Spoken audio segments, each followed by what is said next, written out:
Hello students. तो आज हम जो चैप्टर स्टार्ट करने जा रहे हैं दैट इज चैप्टर 16, जिसका नाम है excretory products and there elimination. कौन सा? Excretory products and there elimination. ठीक है। इसमें अ, अगर हम पढ़ेंगे तो सबसे पहले ये पढ़ा जाएगा कि दैट व्हाट इज एक्सक्रीशन। ठीक है। एंड ये एक्सक्रीशन होता कहाँ से? ठीक है। कौन इनको परफॉर्म करता है? ये सारी चीजें हम इस चैप्टर में पढ़ने वाले हैं बेटा। उसके स्ट्रक्चर, कैसे वो एक्सक्रीटरी प्रोडक्ट्स है जो एक्सक्रीट होते हैं, कैसे वो प्रोडक्ट्स बनते हैं, कौन से प्रोडक्ट्स हम निकालते हैं, कहाँ से वो निकलते हैं। ठीक है। ये सारी चीजें हम इस चैप्टर में पढ़ने वाले हैं। तो स्टार्ट करते हैं बच्चे एनसीईआरटी से। ठीक है। That animals include animals include ammonia, urea, uric acid, carbon dioxide, water and ions like sodium, potassium, chlorine, phosphate, sulfate, etc. either by metabolic activities or by other means like excess ingestion. ठीक है। by other means like excess ingestion. अब बच्चे हम दो चीजें पढ़ते थे, that is हमने इजेशन भी पढ़ा है। ठीक है। क्या पढ़ा है? इजेशन भी पढ़ा है। इस चैप्टर में हम पढ़ने वाले हैं एक्सक्रीशन। क्या पढ़ने वाले हैं? एक्सक्रीशन। इजेशन में बेटा हम जो प्रोडक्ट रिमूव कर रहे थे बॉडी से, that was the undigested food. कौन सा था वो? अनडाइजेस्टेड फूड है जो हम अपने डाइजेस्टिव सिस्टम से रिमूव करते हैं, उसके थ्रू रिमूव करते हैं फीसिस की फॉर्म में, in the form of faeces की फॉर्म में बेटा। जो हम अनडाइजेस्टेड फूड को रिमूव करते हैं, that process is known as egestion. उस प्रोसेस को क्या बोलते हैं? इजेशन। एंड सिमिलरली अगर देखा जाए तो एक्सक्रीशन क्या है? Removal of waste products. अब रिमूवल ऑफ वेस्ट प्रोडक्ट्स वो कौन से हैं? ठीक है। वो हम इस चैप्टर में पढ़ने वाले हैं। लेकिन इजेशन का आपको समझ आ गया? इजेशन में क्या रिमूव हो रहा था? That was undigested food in the form of faeces. And excretion में मेनली जो बेटा रिमूव होगा that will be the nitrogenous waste. कौन सा वेस्ट होगा? Nitrogenous waste. ये आपको मैं बताऊंगी कि कौन सा वेस्ट होता है। नाइट्रोजेनियस वेस्ट क्यों बोला है? जिसमें नाइट्रोजन प्रेजेंट होती है मेनली, दैट इज नाइट्रोजेनियस वेस्ट। क्या होती है? नाइट्रोजन प्रेजेंट होती है, दैट इज नाइट्रोजीनियस वेस्ट। कैसे बनता है, कहाँ से आता है, ये सारी चीजें हम इस चैप्टर में अब पढ़ने वाले हैं। ठीक है। अभी यहाँ पे हमने क्या पढ़ा? That animals accumulate ammonia, urea, uric acid, carbon dioxide, water and ions like sodium, potassium, chlorine, phosphate, sulphate etcetera इधर बाय मेटाबॉलिक एक्टिविटीज। या तो मेटाबॉलिक एक्टिविटीज की वजह से ये सारी चीजें प्रोड्यूस होती हैं। ठीक है। या किस मीन से? कि हम जो चीजें खा रहे हैं, कुछ उन चीजों से भी जो होता है बेटा, उन चीजों से भी जो प्रोडक्ट्स, इनमें से कईयों में सोडियम मिलेगा, कईयों में पोटेशियम मिलेगा, क्लोरीन मिलेगा। ठीक है। पानी पानी का अमाउंट आएगा। तो जो भी हम इजेस्ट करते हैं, ठीक है, इंजेस्ट करते हैं, जो भी चीजें हम खाते हैं, कई बार उन चीजों में से भी कुछ ऐसे चीजें होती हैं जिनका रिमूवल इमिडिएटली बॉडी से हो जाना चाहिए। इन चीजों का अगर अकोमोडेशन बच्चे बॉडी में हो रहा है, ठीक है। मेटाबॉलिक वेस्ट, मेटाबॉलिज्म मतलब कि कैटाबॉलिज्म, एनाबॉलिक, जो भी रिएक्शन हमारी बॉडी में हर चीज की रिएक्शन हो रही है, उन रिएक्शंस में भी जो कुछ प्रोडक्ट्स ऐसे निकल रहे हैं जैसे यूरिया, अमोनिया, सोडियम, पोटेशियम, ये सारी चीजें कुछ रिएक्शन से निकल रही हैं, मेटाबॉलिज्म से निकल रही हैं, कुछ हम इंजेक्शन कर रहे हैं, किसी चीज का हम खा रहे हैं, उन चीजों में से वो चीजें हमारी बॉडी में अकोमुलेट हो रही हैं। अकोमुलेट का मतलब है कि इकट्ठी हो रही हैं कुछ चीजें।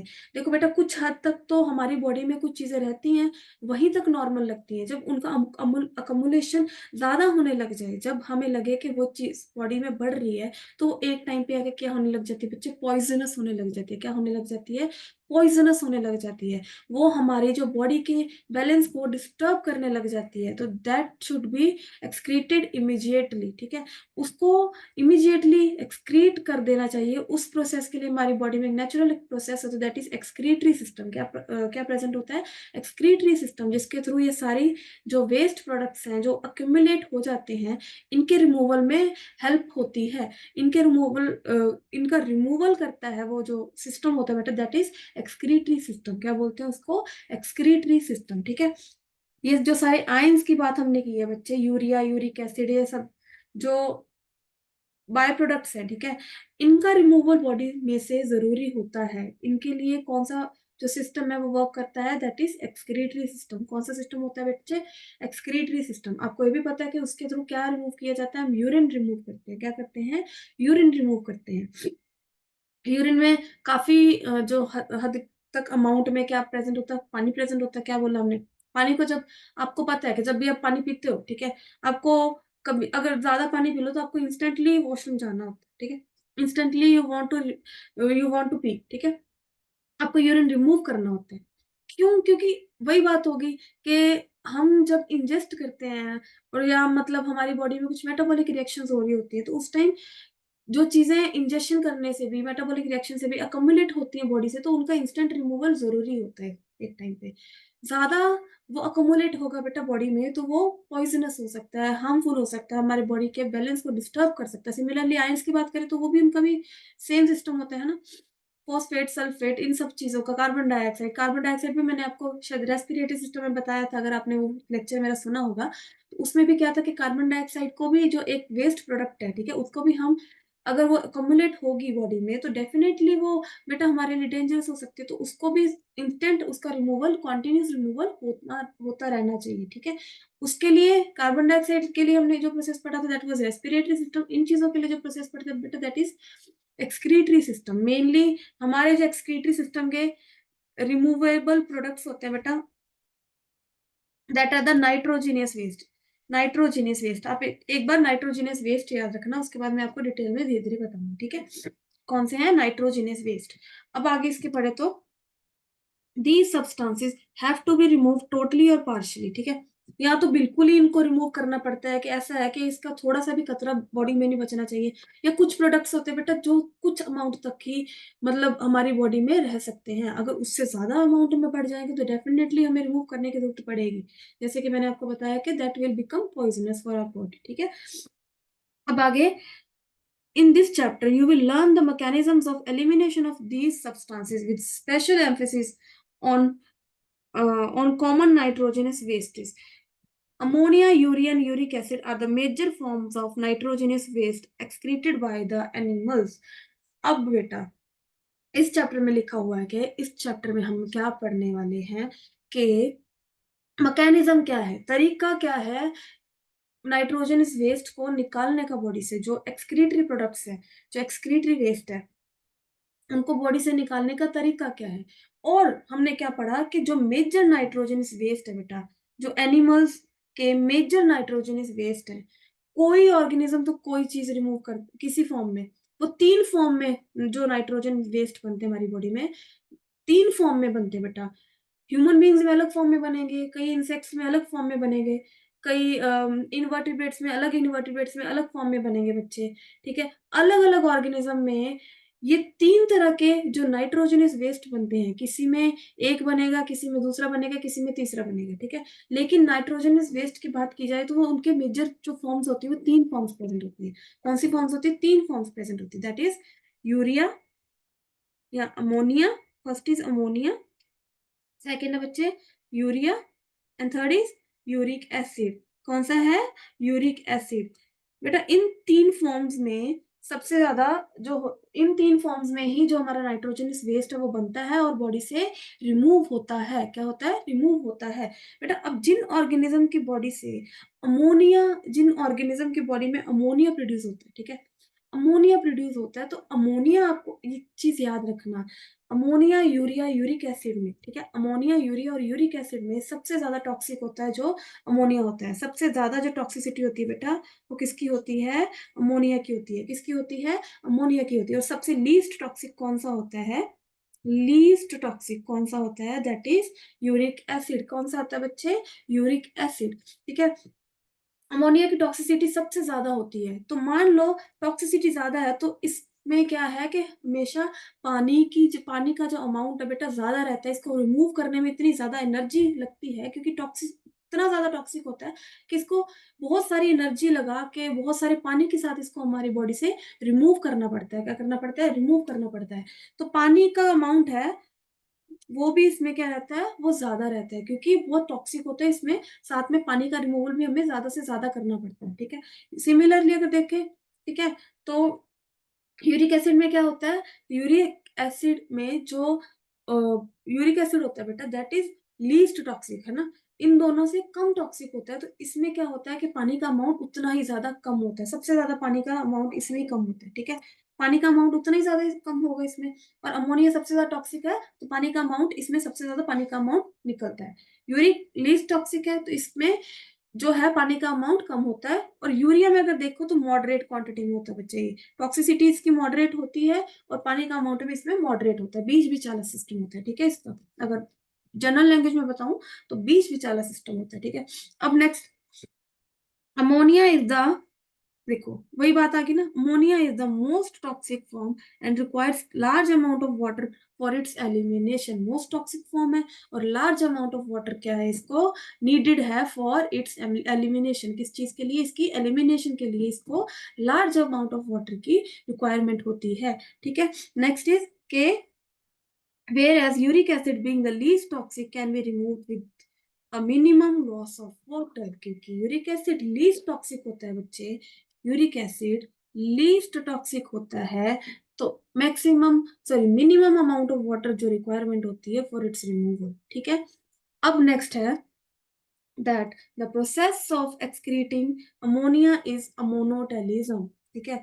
जो बच्चे जो प्रोसेस में अमोनिया रिलीज होता है, जो प्रोसेस में जो ऑर्गेनिजम्स अमोनिया रिलीज करते हैं या, ठीक है, या जिन ऑर्गेनिज्म में अमोनिया रिलीज होता है, जो अमोनिया रिलीज होने का प्रोसेस होता है दैट इज अमोनोटेलिज्म। क्या बोलते हैं बच्चे उसको, अमोनोटेलिज्म। क्या बोलेंगे, अमोनोटेलिज्म। अब जो यूरिया रिमूव करते हैं बेटा, जो यूरिया रिमूव करने का प्रोसेस होता है दैट इज यूरियोटेलिज्म। क्या बोलते हैं इसको, यूरियोटेलिज्म।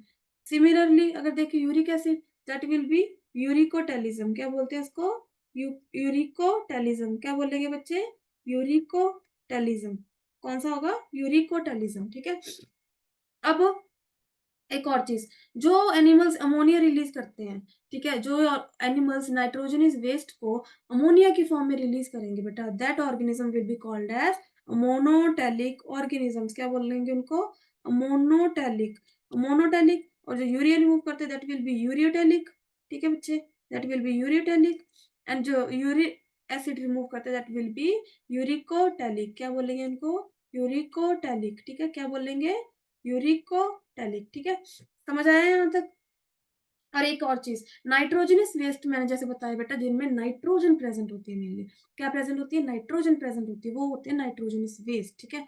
अब ये नाइट्रोजनस वेस्ट अगर हम देखें तो किसकी मेटाबॉलिज्म से आ सकते हैं, किसकी मेटाबॉलिज्म से आ सके, अगर हम सोचें तो हमारी बॉडी में कार्बोहाइड्रेट्स प्रेजेंट होते हैं, ठीक है। अगर आप कार्बोहाइड्रेट्स की स्ट्रक्चर याद करो, ठीक है, या आपको पता हो तो कार्बोहाइड्रेट्स में नाइट्रोजन प्रेजेंट नहीं होती।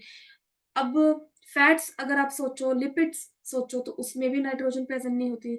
इसके अलावा अगर आप देख रहे हो amino acids that are proteins, amino acids की स्ट्रक्चर बेटा कैसी होती है, दैट कार्बन है एक तरफ तो बच्चे NH2 ग्रुप होता है, ठीक है, एक तरफ एसिडिक ग्रुप होता है। तो जो NH2 ग्रुप है उसमें क्या प्रेजेंट है हमारे पास, नाइट्रोजन प्रेजेंट है बच्चे। क्या प्रेजेंट होता है, नाइट्रोजन प्रेजेंट होती है उस ग्रुप में, ठीक है। नाइट्रोजन प्रेजेंट होती है तो मतलब इसके मेटाबॉलिज्म से हमें नहीं ये वेस्ट मिलेगा, नाइट्रोजन वेस्ट मिलेगा।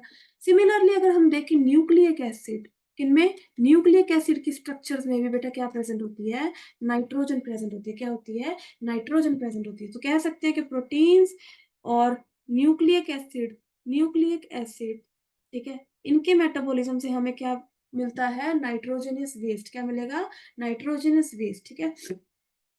यहाँ तक अपना हो गया बेटा। नेक्स्ट अगर हम पढ़े तो the process of excreting ammonia is ammonotelism, ठीक है, ये मैंने आपको बता दिया।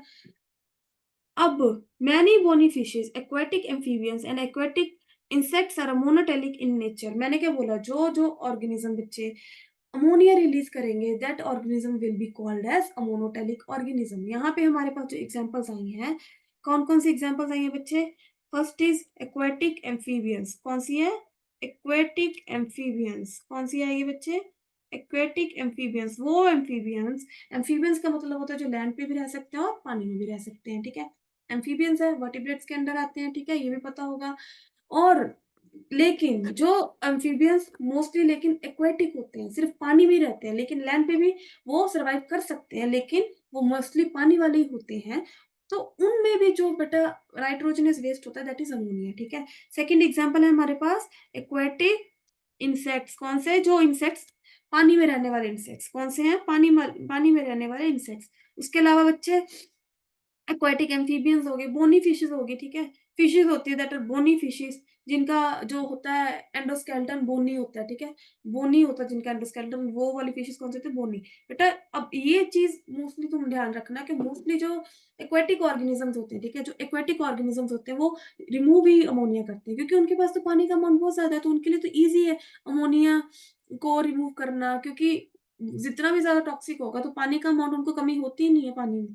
पानी में तो किसी ऑर्गेनिज्म को पानी की कमी होती नहीं है, तो वो तो आराम से अमोनिया को रिलीज कर सकते हैं ना। तो उनको ऐसे मैकेनिज्म की जरूरत ही नहीं कि वो यूरिया बनाए, यूरिक एसिड बनाए, तो उनकी बॉडी नेचुरली अडेप्टेड होती है कि उनमें अमोनिया ही जो है वो as a nitrogenous waste release होता है, ठीक है, क्योंकि उनके लिए कोई मुश्किल काम नहीं है, ठीक है। तो एक्वेटिक ऑर्गेनिज्म में अगर आप पढ़ोगे तो मोस्टली उनमें अमोनिया ही जो है nitro as a nitrogenous waste वो रिमूव होता है, ठीक है। नेक्स्ट है that ammonia as it is readily soluble, ठीक है, is generally excreted by diffusion across body surfaces or through gill surfaces as ammonium ions, ठीक है। यहाँ पे बच्चे वही बात होगी, ammonia as it is readily soluble is generally excreted by diffusion across body surfaces or through gill surfaces as ammonium ions। अब क्योंकि अमोनिया क्या होता है? रेडली सॉल्युबल होता है, जल्दी सॉल्युबल हो जाता है, जल्दी सॉल्युबल हो जाएगा तो वो ज्यादा से ज्यादा पानी की मात्रा से डिफ्यूज होके, ठीक है, रेडिली सॉल्युबल होता है, जो चीज ज्यादा सॉल्युबल होगी वो जल्दी डिफ्यूज होगी, है ना। डिफ्यूजन का मतलब मैंने आपको रेस्पिरेटरी सिस्टम में पढ़ाया है बेटा, वाटर वाटर गोस फ्रॉम कहाँ से कहाँ जाता है। अब पानी जब मूव करता है बेटा फ्रॉम रीजन ऑफ, कहाँ से? Higher concentration to lower concentration. पानी कहाँ से मूव करता है? Higher concentration to lower concentration, that is osmosis, है ना। डिफ्यूजन मैंने आपको साथ साथ में बताया था, वो भी मैंने आपको रेस्पिरेटरी सिस्टम में पढ़ाया हुआ है। तो इसमें क्या होता है कि बच्चे जब किसी चीज की सॉल्युबिलिटी ज्यादा हो, ठीक है, तो डिफ्यूजन भी क्या होगा? और ज्यादा इजी हो जाता है। क्या हो जाता है? और ज्यादा इजी हो जाता है इसमें, ठीक है। तो डिफ्यूजन अक्रॉस बॉडी सर्फेसिस और थ्रू गिल सर्फेसिस। अब इनमें भी क्या होता है कि कुछ तो डिफ्यूजन हो जाता है बच्चे बॉडी सर्फेसिस के थ्रू ही, इनका जो एक्सक्रीटरी वेस्ट है वो बॉडी सर्फेसिस के थ्रू ही चला जाता है। कुछ इनके पास गिल्स प्रेजेंट होते हैं, ठीक है, तो उसके थ्रू भी इनका जो डिफ्यूजन प्रोसेस होता है, ठीक है, के वो गिल्स के थ्रू भी हो जाता है, ठीक है। अब नेक्स्ट अगर हम पढ़े तो kidneys do not play any significant role in removal, ठीक है। अब एक्वेटिक ऑर्गेनिजम्स में क्या होता है कि किडनी जैसा कोई सिस्टम नहीं होता, किडनीज नहीं इस चीज में हेल्प इन, क्या बोलते हैं, किडनी नहीं होती इनके लिए, जो रिमूवल ऑफ वेस्ट होते हैं, इनके जो रिमूवल ऑफ अमोनिया होता है, ठीक है, अमोनियम आयंस होते हैं, उनके रिमूवल में किडनी कोई हेल्प नहीं करती। इस चीज के लिए इनकी या तो सरफेस से इनकी डिफ्यूजन प्रोसेस चल रही होती है, या किससे होती है? गिल से इनकी डिफ्यूजन प्रोसेस चल रही होती है, ठीक है। अगर हम बात करें टेरिस्ट्रियल एडेप्टेशन की, terrestrial adaptation necessitated the production of lesser toxic nitrogenous waste like urea, uric acid for conservation of water, ठीक है। अब बेटा मोनोटेलिक में तो इजी था, है ना, तो उन्होंने तो अडेप्ट वैसे ही कर लिया कि ठीक है अमोनिया रिमूव होगा। अगर हम देखें तो लैंड वाले ऑर्गेनिज्म, टेरिस्ट्रियल ऑर्गेनिज्म जो लैंड पे प्रेजेंट है, ठीक है, वहां पे आसपास पानी नहीं है, पानी नहीं है, पानी किस फॉर्म में प्रेजेंट है? वाटर वेपर्स की फॉर्म में प्रेजेंट है, और ऊपर से कितनी ड्राई है जो आसपास हमारा इन्वायरमेंट है, ड्राइनेस होगी तो डेफिनेटली हमारी बॉडी से भी जो होगा वो पानी का रिमूवल होगा, इन द फॉर्म ऑफ स्वेट ले सकते हो, है ना, इन द फॉर्म ऑफ हीट ले सकते हो, तो नॉर्मली हमारी बॉडी से क्या होती जाएगी? डिहाइड्रेशन होने के चांसेस रह सकते हैं। तो उसके लिए बेटा हमारी बॉडी अडेप्टेड होती है कि वो क्या करती है, टेरिस्ट्रियल, मोस्टली टेरिस्ट्रियल ऑर्गेनिज्म, किसी में तो यूरिया रिमूव होता है, किसी में यूरिक एसिड रिमूव होता है। अब इनमें क्यों यूरिया और यूरिक एसिड रिमूव होता है? क्यों इन्होंने अडेप्टेशन की? क्योंकि यहाँ पे क्या है कि डिहाइड्रेशन बहुत इजीली होती है और बॉडी अडेप्टेड होती है यूरिया और यूरिक एसिड बनाने में। क्यों? क्योंकि इनमें कम पानी लगता है इनके रिमूवल के लिए। क्या लगेगा? कम पानी लगेगा रिमूवल के लिए, तो वो टैकल करेगी उस डिहाइड्रेशन के प्रोसेस को, बैलेंस करेगी ना वहां पे, तो इनमें ये सिस्टम प्रेजेंट होता है, ठीक है। अब next is mammals, many terrestrial amphibians and marine fishes mainly excrete urea. अच्छा, जो mainly marine fishes, marine fishes कौन सी होती है बच्चे? मैरीन का मतलब है कि ऐसा पानी, ऐसा समुंदर, सॉरी, ऐसा पानी जिसमें सॉल्ट का कंसेंट्रेशन क्या होता है, ज्यादा होता है। क्या होता है बच्चे, सॉल्ट का कंसेंट्रेशन क्या होता है, ज्यादा होता है। अगर मैं आपको एक चीज समझाऊं कि एक तो होता है, तीन तरह के सोल्यूशन होते हैं बच्चे, क्या होते हैं, थ्री टाइप्स ऑफ सोल्यूशन होते हैं, three types of solution. First is hypotonic, second is isotonic, third is hypertonic. कौन सा होता है, हाइपरटोनिक। अब ठीक है, थर्ड इज हाइपरटोनिक। अब सोल्यूशन का मतलब है बच्चे, मतलब ये सोल्यूशन है, ले लो, है ना, दिस इज द सोल्यूशन। इसमें बच्चे जो, ये भी एक तरह का सोल्यूशन है, ठीक है, ये भी एक तरह का सोल्यूशन है। अब आपके पास एक सेल प्रेजेंट है, क्या प्रेजेंट है, एक सेल प्रेजेंट है, ठीक है, दिस इज अ सेल। अगर आप इस सेल को तीनों तरह के सोल्यूशन में रखोगे, इसमें रखा, इसमें रखा, इसमें रखा, ठीक है, ये solution, this solution, this solution was hypotonic solution. Hypotonic solution का मतलब है कि इसकी जो सॉल्ट की कंसेंट्रेशन है वो इस पानी से ज्यादा है, ठीक है, इस पानी में सॉल्ट की कंसेंट्रेशन कम है उस सेल की कंसेंट्रेशन से, तो that solution will be called as hypotonic solution. क्या बोलेंगे बच्चे इसको, हाइपोटोनिक सोल्यूशन। क्या बोलेंगे, हाइपोटोनिक सोल्यूशन, ठीक है। अब साथ में देखो तो आइसोटोनिक सोल्यूशन में मतलब के सेल की कंसेंट्रेशन और आसपास के जो सोल्यूशन की कंसेंट्रेशन है, दोनों में सॉल्ट की अमाउंट भी सेम और वाटर की अमाउंट भी सेम है, ठीक है। वाटर की अमाउंट चलो, मतलब है कि सॉल्ट और वाटर का जो बैलेंस है वो दोनों तरफ सेम है। सॉल्ट और वाटर का बैलेंस मतलब कि जितना सॉल्ट और वाटर सेल के अंदर प्रेजेंट है उतना ही सॉल्ट और वाटर, उन दोनों की कंसेंट्रेशन आपस में जो उनकी रेशियो है, सॉल्ट और वाटर की रेशियो जो सोल्यूशन में है उतनी सॉल्ट और वाटर की रेशियो हमारे सेल में है, ठीक है।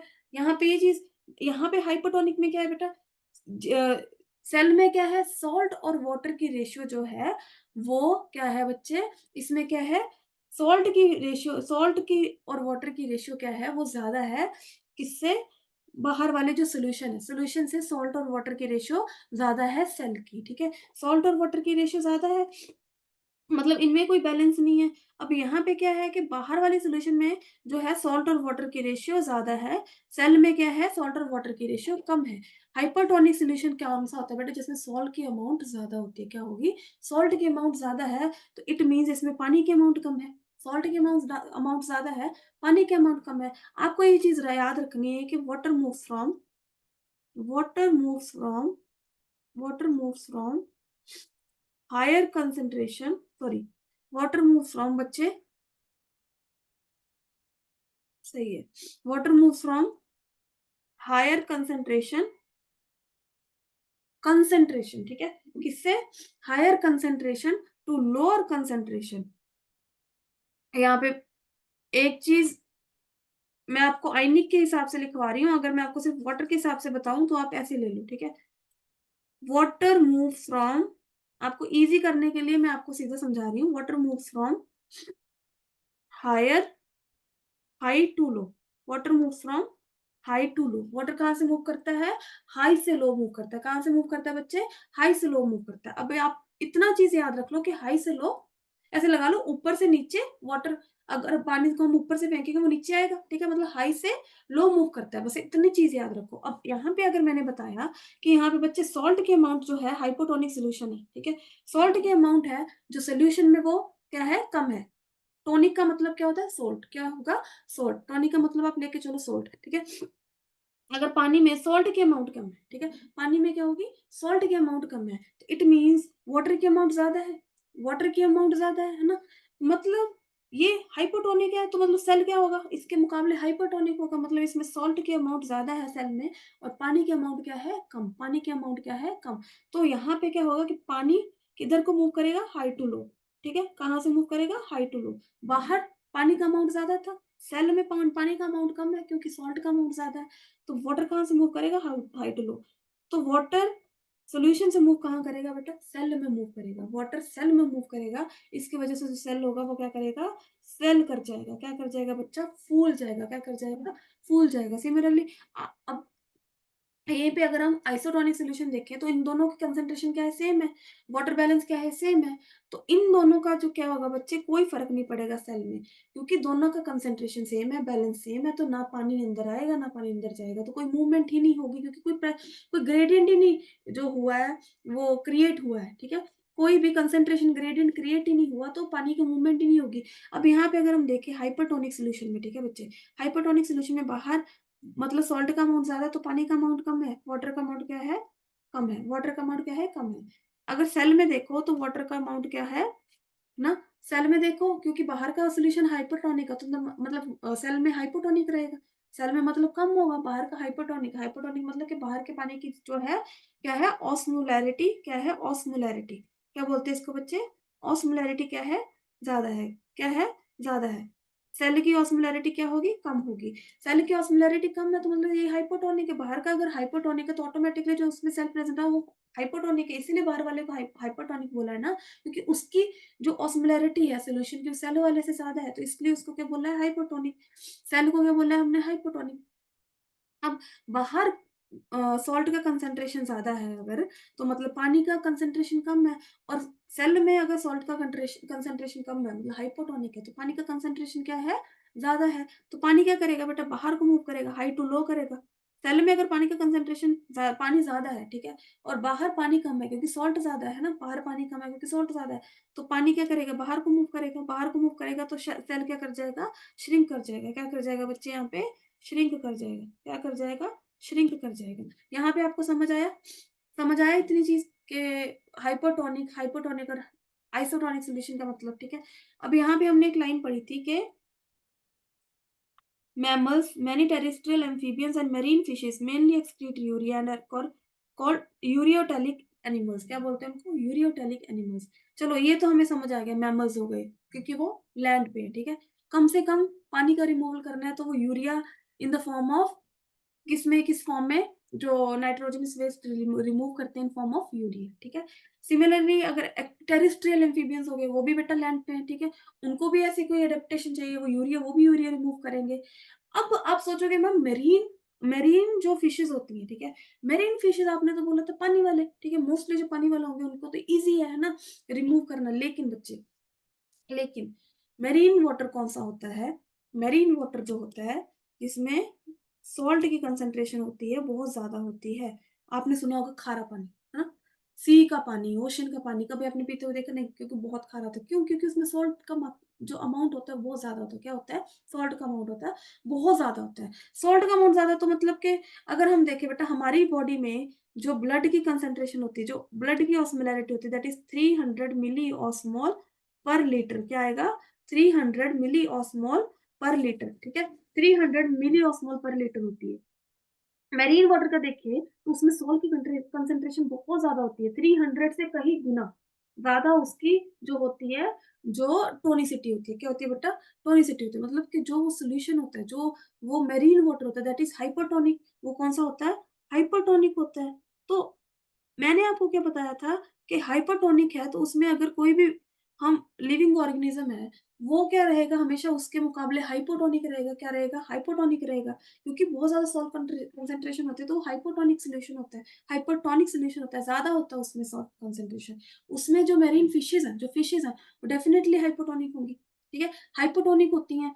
तो उनको क्या होता है बच्चे, हाइपोटोनिक होने की वजह से उन फिशेज का क्या सिस्टम होता है कि उनका क्या होता है, वो हाइपोटोनिक होने की वजह से जो वाटर का, जो वाटर का मूवमेंट है वो कहाँ जाता है, उनकी बॉडी से बाहर सोल्यूशन की तरफ जाता है बच्चे, क्या जाता है, बॉडी से बाहर सोल्यूशन की तरफ जाता है। तो मतलब क्या हो सकता है कि मेरीन फिशेस क्या कर सकती हैं, श्रिंक कर सकती हैं बच्चे, क्या कर सकती हैं, श्रिंक कर सकती हैं, वो तो सिकुड़ जाएंगे, वो तो मर जाएंगे, अगर सारा का सारी पानी, सारा का सारा पानी उनसे निकल गया, वो बिल्कुल ही श्रिंक हो जाएंगे, तो वो तो मर जाएंगे, सर्वाइव ही नहीं कर पाएंगे।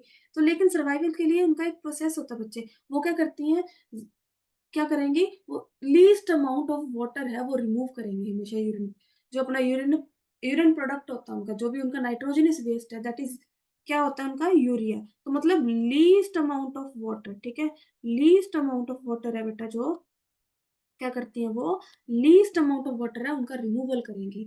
क्यों? क्योंकि ऑलरेडी वो एक हाइपोटोनिक सोल्यूशन में है, उनको अपना बचाव करने के लिए एक अडेप्टेशन करनी पड़ रही है, जिसमें कि वो यूरिया रिमूव कर रही है, जो कि बहुत कम अमाउंट ऑफ यूरिक एसिड होता है, लेकिन इनमें यूरिया होता है, मतलब कि यहाँ पे लीस्ट, लीस्ट भी नहीं बोलेंगे, मॉडरेट आप बोल सकते हो कि कम amount of, less amount of water जो होता है इसमें रिमूव करना पड़ता है। और सेकंड क्या होगा बच्चे, एक ये अडेप्टेशन और करेंगी।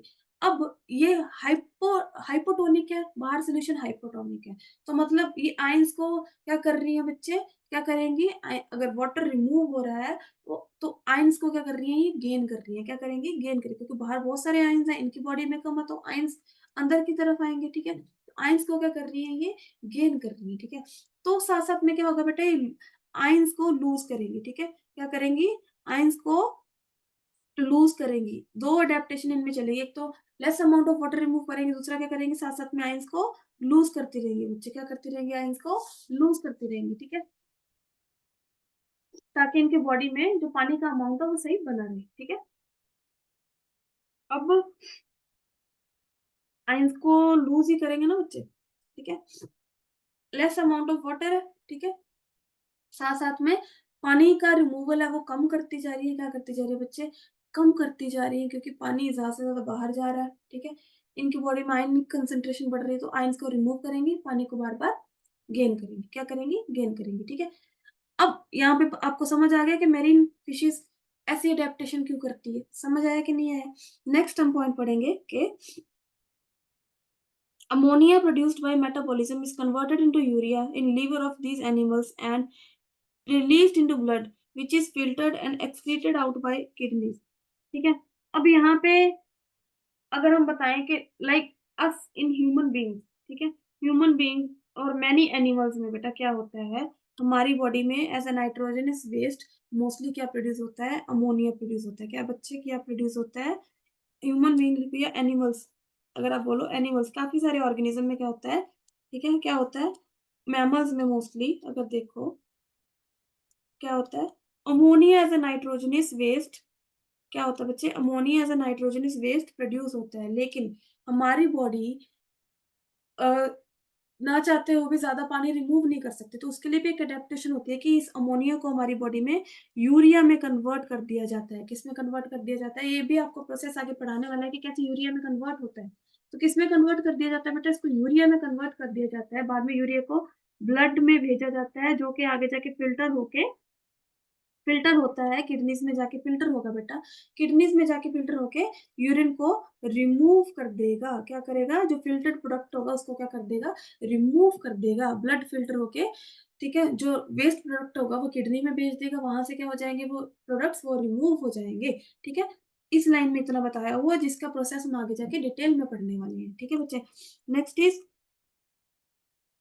अब ठीक है, यहाँ तक हो गया हमारा एक्सक्रीटेड आउट बाय किडनीज, ठीक है। Some amount of urea may be retained in the kidney matrix of some of these, ठीक है, of some of these animals to maintain a desired osmolarity.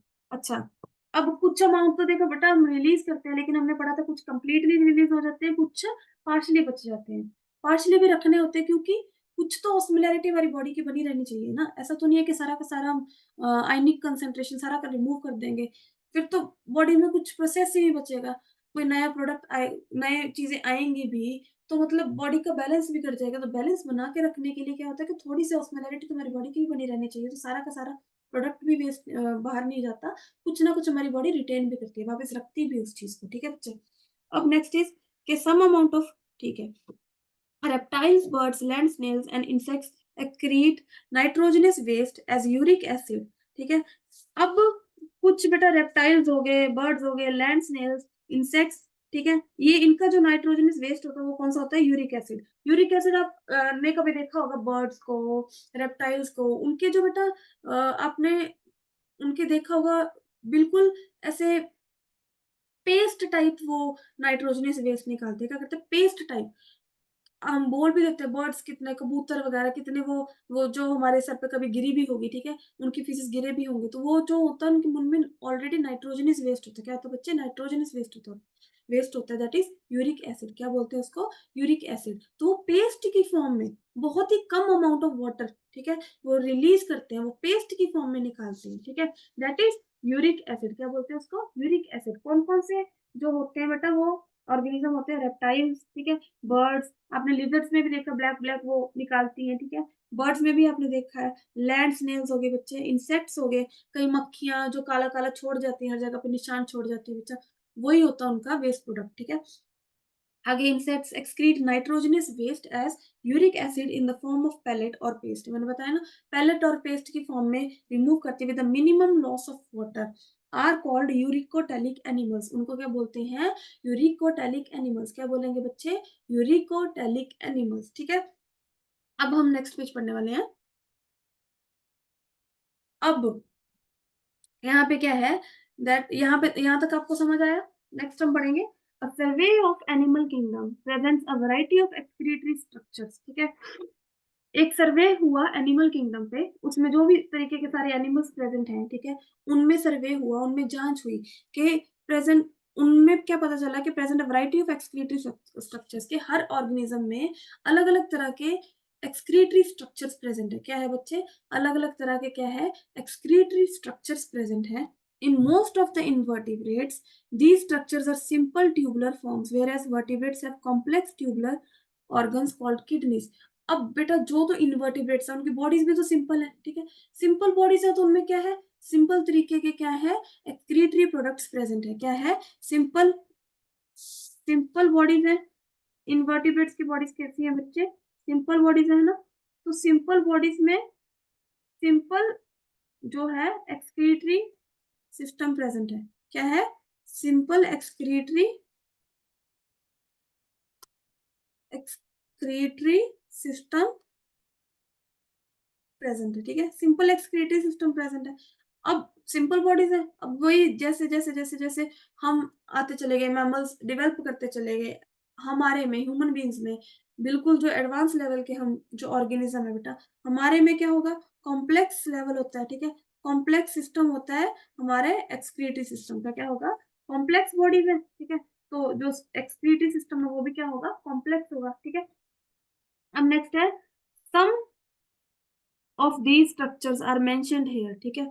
अब कुछ स्ट्रक्चर्स के बारे में यहाँ पे मेंशन किया हुआ है, लाइक अगर आप देखो, प्रोटोनेफ्रिडिया और flame cells are the excretory products structures in platyhelminthes, that is flat worms. Example दी हुई है उसमें प्लेनेरिया, प्रोटोनेफ्रिडिया बेटा, या उनको फ्लेम सेल्स भी बोलते हैं।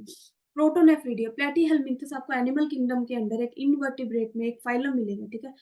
एनिमल किंगडम में दो तरह के ऑर्गेनिज्म आएंगे बच्चे, एक इनवर्टिब्रेट्स, एक वर्टिब्रेट्स। इनवर्टिब्रेट्स आपने पढ़ा होगा जिनमें वर्टिब्रल कॉलम प्रेजेंट नहीं होती, ठीक है। इनवर्टिब्रेट्स में क्या होगा? वर्टिब्रल कॉलम जिनमें प्रेजेंट नहीं होगी। वर्टिब्रेट्स कौन से होते हैं? जिनमें वर्टिब्रल कॉलम प्रेजेंट होते हैं, जैसे हम हो गए, ह्यूमन बींग्स हो गए, रेप्टाइल्स हो गए, एम्फीबियंस हो गए बच्चे, फिशी एम्फीबियंस हो गए, ठीक है, फिशीज हो गई, ठीक है। इनमें क्या होता है कि वर्टिब्रेट्स और इनवर्टिब्रेट्स, ठीक है, इनमें फिशीज नहीं, हम हो गए, एम्फीबियंस हो गए बच्चे, ठीक है, रेप्टाइल्स हो गई, ठीक है। हमें क्या है? वर्टिब्रल कॉलम प्रेजेंट है, तो हम क्या है? वर्टिब्रेट्स। हम क्या है? वर्टिब्रेट्स। अगर दूसरी तरफ इनवर्टिब्रेट्स देखें तो इनवर्टिब्रेट्स में जैसे इंसेक्ट्स आ गए, ठीक है, स्पॉन्जेस आ गए, सिलेंट्रेट्स आ गए, टिनोफोरा।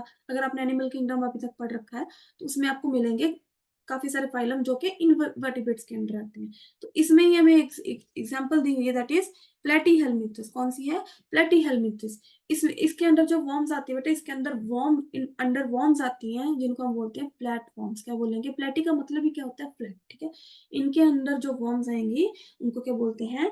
फ्लैट वॉर्म्स, ठीक है। उसमें भी एक हमारे पास एग्जाम्पल दी हुई है, दैट इज प्लेनेरिया। क्या दी हुई है बच्चे? प्लेनेरिया। इस शेप की होती है बच्चे, कुछ ऐसी शेप की होती है, ठीक है। इसको क्या बोलते हैं? प्लेनेरिया। क्या बोलेंगे इसको? प्लेनेरिया। अब इनमें क्या एक्सक्रीटरी सिस्टम प्रेजेंट होता है? दैट इज प्रोटोनेफ्रिडिया और फ्लेम सेल्स। क्या होता है? प्रोटोनेफ्रिडिया और फ्लेम सेल्स, ठीक है। नेक्स्ट है rotifers, some annelids and the cephalochordates amphioxus, ठीक है। अब और भी किन में प्रेजेंट होता है? रोटीफर्स हो गए बेटा, ठीक है, कुछ कुछ हो गए, सम एनिलिड्स, एनिलिडा हो गया, वो भी एक तरह का फाइलम है, ठीक है। एनिलिडा फाइलम के अंडर बेटा जैसे अर्थवॉर्म्स आ गई, ठीक है, वो किसके अंडर आएंगे, एनिलिडा फाइलम के अंडर आएंगे। लीचीज आ गई, वो एनिलिडा फाइलम के अंडर आएंगे। तो ये जो ऑर्गेनिज्म बेटा, और सिफेलोकॉर्डेट हो गए, ठीक है, कौन से हो गए, सिफेलोकॉर्डेट्स हो गए, ठीक है, ये किसके, ये कॉर्डेटा के अंडर आएंगे, ये भी आगे फाइलम है, उसकी डिवीजन है, ठीक है बच्चे। तो ये जो सारी चीजें हैं, ये जो सारे ऑर्गेनिजम्स हैं, ठीक है, सिफेलोकॉर्डेट में हमें एग्जांपल दिए दैट इज एम्फिऑक्सिस, कौन सी एग्जांपल है, एम्फिऑक्सिस, ठीक है बेटा।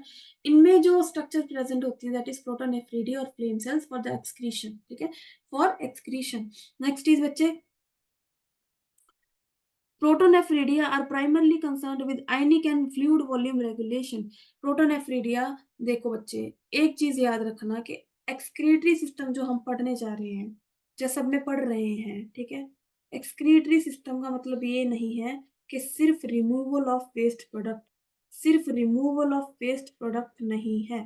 रिमूवल ऑफ वेस्ट प्रोडक्ट के अलावा बेटा ये क्या, एक इनका और फंक्शन है दैट इज ऑस्मो रेगुलेशन। क्या बोलते हैं, ओस्मो, ओस्मो रेगुलेशन। क्या बोलेंगे बच्चे, ओस्मो रेगुलेशन। ओस्मो रेगुलेशन का मतलब है ऑस्मोलैरिटो, ऑस्मोलैरिटी है जो बॉडी की, उसको क्या बच्चे, ऑस्मोलैरिटी है बॉडी को, बॉडी की, उसको क्या करना है, मेंटेन करके रखना है। क्या करना है, मेंटेन करके रखना है। बॉडी की ऑस्मोलैरिटी मतलब आयन और वाटर का जो कंसेंट्रेशन लेवल है, ठीक है, जो बैलेंस है आयनिक और वाटर का बैलेंस, आयंस का और वाटर का बैलेंस है, वो बॉडी में बना के रखना, दैट इज ऑस्मो रेगुलेशन। अभी मैंने आपको सारी चीजें बताई कि आयंस भी वो रिमूव करता है, वाटर भी रिमूव करता है, और जो वो बैलेंस बनाता है बॉडी में, ठीक है, कितना आयन रहना चाहिए, कितना वाटर रहना चाहिए, ठीक है, उसके अकॉर्डिंग जितना ज्यादा अमाउंट होगा उस हिसाब से वो रिमूव करेगा, ठीक है, to the process of osmosis, through the process of diffusion. वो जो ऑस्मो रेगुलेशन करता है वो कौन करता है, excretory system. Removal of waste तो होते ही है बेटा, वो साथ साथ में क्या करता है, ऑस्मो रेगुलेशन भी करता है। तो यहाँ पे भी अगर हमने स्ट्रक्चर पढ़ी है प्रोटोनेफ्रिडिया, तो वो रिमूव तो कर ही रहा है, साथ साथ में क्या हो रहा है, primarily concerned with the ionic and fluid volume, ठीक है, दैट इज ऑस्मो रेगुलेशन। क्या बोलते हैं इसको, ऑस्मो रेगुलेशन। वहां पे पढ़ा तो प्रोटोनेफ्रिडिया, ठीक है। अब नेफ्रिडिया स्ट्रक्चर किसमें प्रेजेंट होती है बेटा, are the tubular excretory structures of earthworms and other annelids. किन में होता है, अर्थवर्म एंड अनदर एनिलिड्स। कुछ एनिलिड्स में तो बेटा क्या प्रेजेंट होता है, प्रोटोनेफ्रिडिया, लेकिन कुछ एनिलिड्स में लाइक अर्थवर्म में क्या प्रेजेंट होता है, नेफ्रिडिया स्ट्रक्चर प्रेजेंट होती है। क्या होता है बच्चे, नेफ्रिडिया स्ट्रक्चर प्रेजेंट होती है। Nephridia help to remove nitrogenous waste and maintain a fluid and ionic balance. Similarly इनका भी वही काम है, वेस्ट प्रोडक्ट को रिमूव करना, नाइट्रोजनस वेस्ट प्रोडक्ट को रिमूव करना, और साथ में क्या करना, ऑस्मो रेगुलेशन। क्या करना, ऑस्मो रेगुलेशन। नेक्स्ट है, Malpighian tubules are the excretory structures of most of the insects including cockroaches. बेटा कॉकरोचेस के मिला के जितने भी काफी सारे insects, most of the insects, सब में नहीं लेकिन मोस्ट ऑफ द इंसेक्ट्स में एक मालपीजियन ट्यूब्यूल्स होती है। मालपीजियन ट्यूब्यूल्स एक नाम है, मालपीजियन ट्यूब्यूल्स, ठीक है, वो प्रेजेंट होती हैं। क्या काम करती हैं, वही excretion of the waste products and osmoregulation. Malphizian tubules help in the removal of nitrogenous waste and osmoregulation. वही बात होगी। Antennal glands or green glands perform the excretory functions in crustaceans like prawns, crabs। ये सारे क्या आ गए, crustaceans हो गए बेटा। प्रॉन्स क्रैब्स किसके अंडर आएंगे, क्रस्टेशियन के अंडर आएंगे, ठीक है। ये किसके अंडर आएंगे, क्रस्टेशियन के अंडर आएंगे, और ये इंसेक्ट्स के अंडर ही आते हैं। ये भी किसके अंडर आते हैं, इंसेक्ट्स के अंडर ही आते हैं। इनमें जो ग्लैंड्स प्रेजेंट होते हैं बेटा, इनमें जो एक्सक्रीटरी स्ट्रक्चर्स प्रेजेंट होते हैं दैट आर एंटीनल ग्लैंड्स, जिनको ग्रीन ग्लैंड्स भी बोला जाता है। क्या बोलते हैं, एंटीनल ग्लैंड्स बोलते हैं, जिनको ग्रीन ग्लैंड्स भी बोला जाता है, ठीक है बेटा। आगे हमारे पास बेटा जो टॉपिक बचता है that is human excretory system, formation of urine. ये सारे टॉपिक हमारे पास बेटा आने वाले हैं। नेक्स्ट आप हम इनके बारे में पढ़ने वाले हैं, ठीक है। आज तक के लिए हमारा लेक्चर इतना ही था। आई होप आपको समझ आया होगा, और अगर आपको किसी भी तरीके के कोई भी डाउट है, आप मुझे नीचे कमेंट सेक्शन में बच्चे पूछ सकते हो, ठीक है। तो हमारा ये लेक्चर आज तक का यहीं पे था। कल हम पढ़ेंगे ह्यूमन एक्सक्रीटरी सिस्टम, ठीक है बच्चे।